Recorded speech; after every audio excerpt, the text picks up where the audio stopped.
দেশের উত্তরাঞ্চলের বন্যা পরিস্থিতির উন্নতি হয়েছে, তবে এখনো কমেনি দুর্ভোগ। নিমজ্জিত আমনের ক্ষেত, বাড়িঘর থেকে নামতে শুরু করেছে পানি।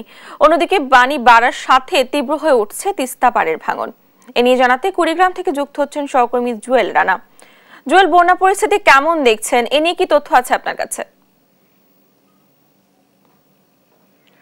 ডানা, আপনি জানেন যে তিস্তা নদীতে কিন্তু পানি কমতে শুরু করেছে। পানি কমলেও কিন্তু তীব্র স্রোত আসলে দেখা দিয়েছে তিস্তাতে, যার ফলে কিন্তু তিস্তার যে দুকুল রয়েছে, দুকুলে কিন্তু তীব্র ভাঙন দেখা দিয়েছে।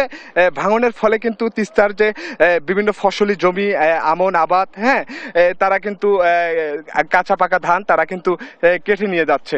আপনাকে যদি একটু দেখাই যে তিস্তার একদম অববাহিকায় যে আমন আবাদ করা হয়েছিল, সে আমনগুলো কিন্তু আর কিছুদিন পরে হয়তোবা পেকে যেত, ফলে তারা কাটতো, কিন্তু সেই সুযোগ নাই, কারণ তীব্র ভাঙন দেখা দিয়েছে, যার ফলে কিন্তু ভেঙে যাচ্ছে।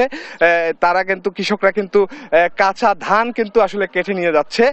আমি যদি এই মুহূর্তে একটু কথা বলতে চাই যে একটু একটু বলবেন আসলে কবে থেকে ভাঙছে আর কি অবস্থা, আপনার কতটুকু জমি ভাঙতেছে? আমার 2 ঘর মাটি ভাঙছে, 8 দন মাটি। এই যে কাঁচা ধান, এই ভাব, এই 17 ধান, পাইরি ধান, স্বর্ণ ধান, এই যে দেখুন ধান, এই যে কাটতেছি এইভাবে। আজ 3 দিন থেকে কাটতেছি আর নৌকাতে নিয়ে যায়, গরু বছর খিলা বানাইছি, মানুষজন নিয়ে যাইতেছে। এইভাবে আমরা এই যে সংসার এইভাবে চলবো কিনা আল্লাহ কিন্তু তাই জানে। ডানা, আপনাকে আরেকটি তথ্য জানিয়ে রাখি, তিস্তায় কিন্তু আসলে প্রচুর ভাঙছে এই মুহূর্তে। ফসলি আবাদ থেকে শুরু করে বাড়িঘর মানুষ আসলে সরিয়ে নিয়ে যাচ্ছে। এই ছিল আসলে তিস্তার পাড় থেকে সর্বশেষ পরিস্থিতি।